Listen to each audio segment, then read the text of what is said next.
Hey guys, it's Courtney from Wills Bloom, a sanctuary of self-care here on YouTube and on willsbloom.com. So today I'm going to talk to you guys about happiness and why it is eluding us or why we're not happy. So one of my favorite quotes is by Mark Twain, and he says, "I've had a lot of worries in my life, most of which never happened." And I remember when I first read that, it really resonated with me. And I just think about how many times I've lied awake at night and just worried so much about things that never came true. Or I worried so much, and then when they did come true, they were not even close to as bad as I was worrying about or thinking. So while I do recognize that there are times when unhappiness is not necessarily a choice, maybe you have depression, a chemical imbalance, or something is really wrong, I think that most of the time, deciding whether we're happy or not is a choice. It's not something that we find. And I've come to realize this more and more as I've gotten older. And I feel like it's a very empowering statement because then it gives you the opportunity to actually change that, to make a different choice and to think different thoughts. So today I want to actually cover what those thoughts are or what those things are that normally keep us unhappy. So recently I've been reading The Big Leap by Gay Hendricks, and one of the things that they're talking about is the happiness ceiling that we experience. And I'm actually taking a course right now studying about the subconscious mind and basically how to reprogram our subconscious mind. And we cover a similar topic as this book. And what it's addressing is the fact that we feel very comfortable in a certain state of happiness or up to a certain level. And then past that point, we start to feel like it's too good to be true, or it's a little bit uncomfortable. And maybe we're not consciously thinking this, but there is an unconscious or subconscious belief within us that that kind of happiness is not for us, or that that kind of happiness is too good to be true, and there has to be something wrong, and we're not allowed to feel that happy for some reason.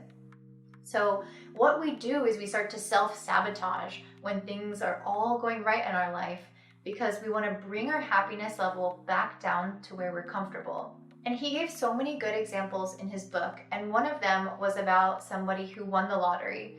And actually this guy was already rich before he won the lottery, but of course he got way richer after he won the lottery.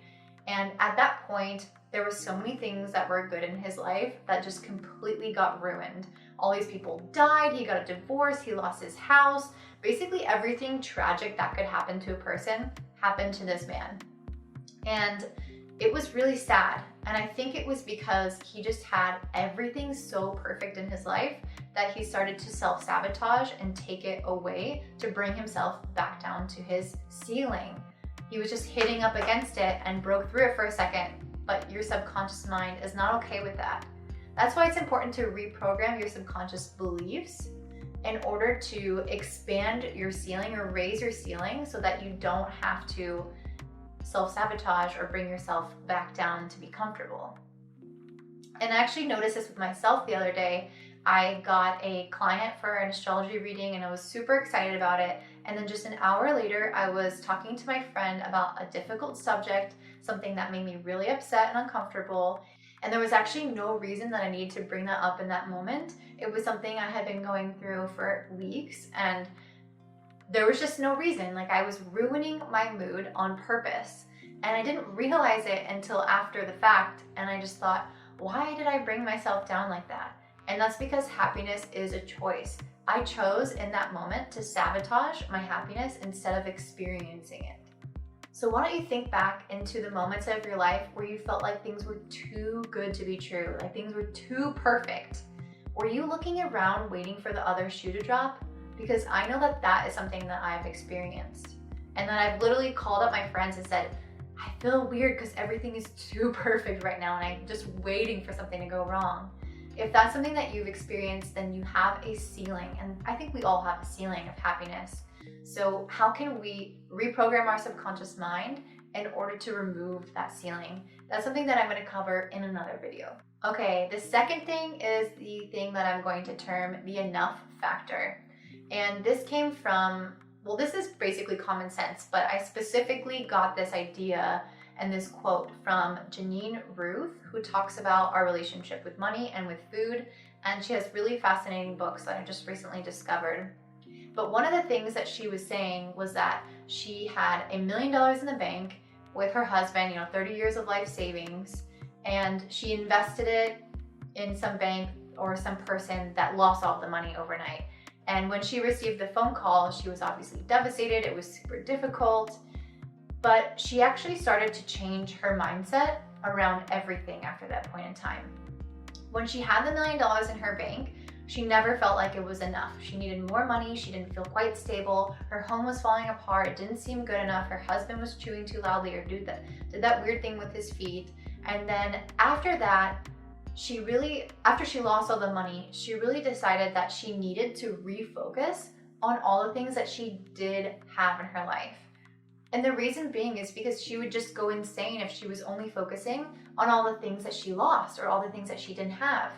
It was just such a dark territory to go to that she forced herself to sort of focus on the positive and all the good things and all the things that she had right there that were there supporting her. The love that she had with her husband, the fact that she still had a roof over her head, and the fact that she still had a job. So in this situation, even though she lost all of that money, the only thing that really changed, that made a difference in her life, was her mentality.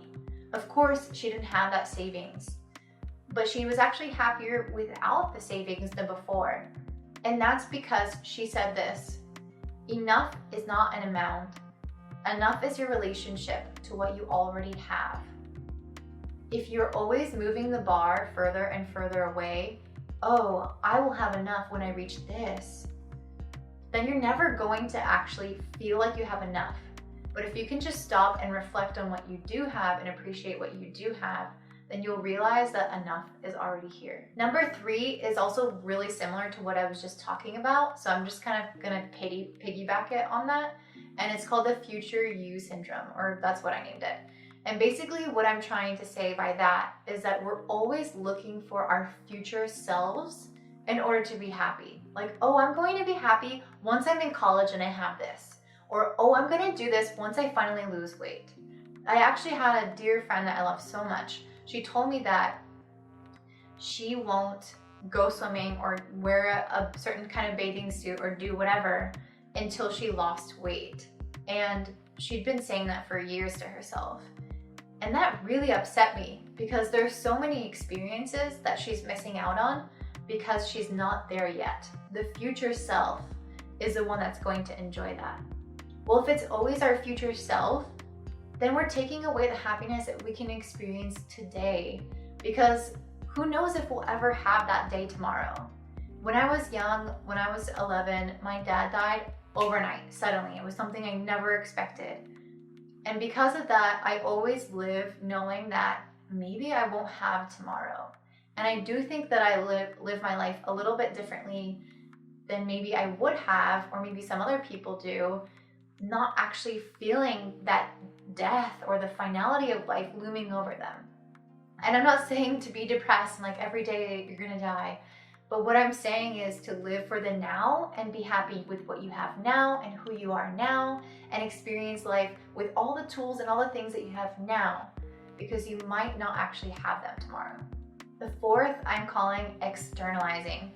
So this is when we look to the outside to fill the void inside, or to ignore the pain that we're feeling on the inside. So I think that everyone can agree that this is an extremely common occurrence. You'll see people drinking their feelings away, they'll be smoking, they'll be dating, they'll be shopping, any kind of thing where you feel like you're sort of numbing that tension that you have building up inside you.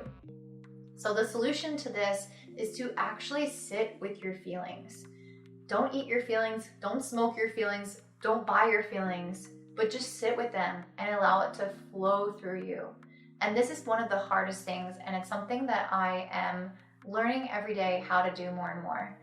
And I think the knowledge that you're more resilient than you realize is extremely important to have. And I'll tell you a story about this.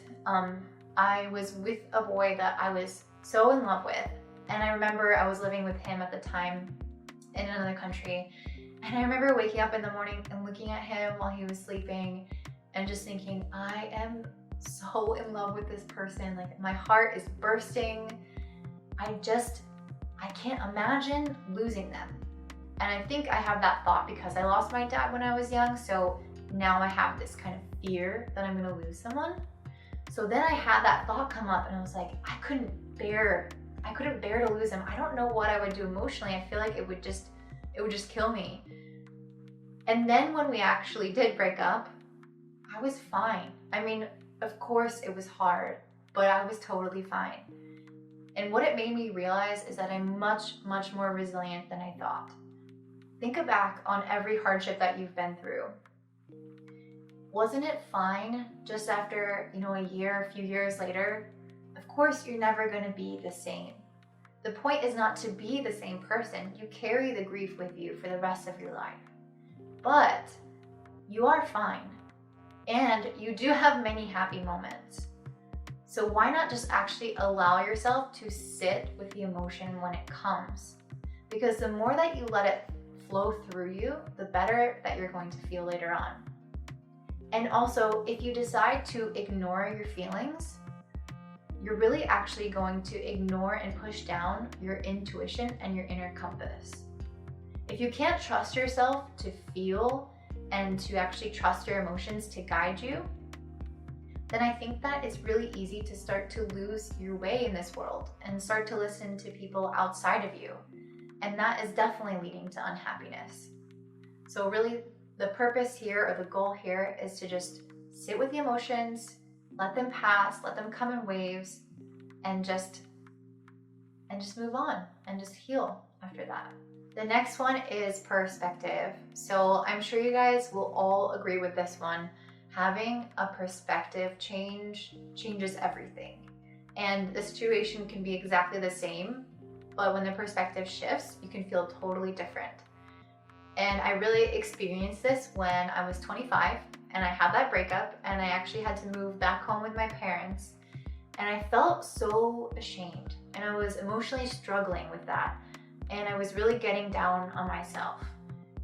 And it wasn't until I changed my perspective and realized how lucky I was to even have a house to go back to, have a family that loved me and that would support me, and have that time to heal and transition to the next phase of my life. It wasn't until I appreciated all those things that I actually started feeling good again. So maybe just take a moment to think about the situation differently. And if you like tarot cards, I don't know if you do, there's one that's called the Hanging Man. And that card just represents looking at things differently, like an upside down. So allow yourself to have a different perspective because it will actually make you feel better. Okay, this next one I think is the most important one. But before I get into it, I want you guys to comment down below which of these have you experienced? And do you think happiness is a choice as well? Or at least most of the time. Okay, so the next one is resistance. And like I was just saying, I think that this is the most important one. And that's because resistance causes friction. Think about when you're braking, for example, in your car. There is a lot of friction happening in the brake pads or whatever happens in the car. There's friction taking place in order for you to grind to a halt. And if you think about life like this, the more that you resist, the more you cause friction and the harder and more difficult it becomes to move through life. If there's anything right now that you're not accepting, and you're not accepting what is the reality that's right in front of you, just take a moment to journal and make your peace with it, because after that, you're gonna feel so much better. Resistance is the biggest thing that's keeping us from peace. And the last one, which I guess is equally as important as the one before, is self-love. And I feel like so many of us think that we love ourselves, but in reality, our day-to-day actions do not support this. And I think that also self-love is not a destination, it's a journey. So I want you to reflect on the way that you treat yourself every single day. How do you talk to yourself? What time do you go to bed? How many hours do you sleep? What food do you put in your body? Do you exercise? These are really basic foundations of self-care. but self-care translates into self-love. And self-love has so many more facets to it. It's also self-love in your relationships. Are you setting boundaries? Do you even know what a yes and a no feels like in your body? Are you telling people that you can't do things for them when you feel like you can't? And on and on and on. Respecting yourself and loving yourself is the highest form of happiness, in my opinion. It's the one thing that'll help you stay happy consistently. And even when you're unhappy, which is totally fine, you don't always need to be happy, but even when you're unhappy, self-love is a thing that's going to make you feel okay in that unhappiness and make you not stay there past the point where you should. Alright guys, if you like this video, like, comment, and subscribe, and don't forget to hit that notification bell. I hope you guys have a really, really beautiful day. Bye!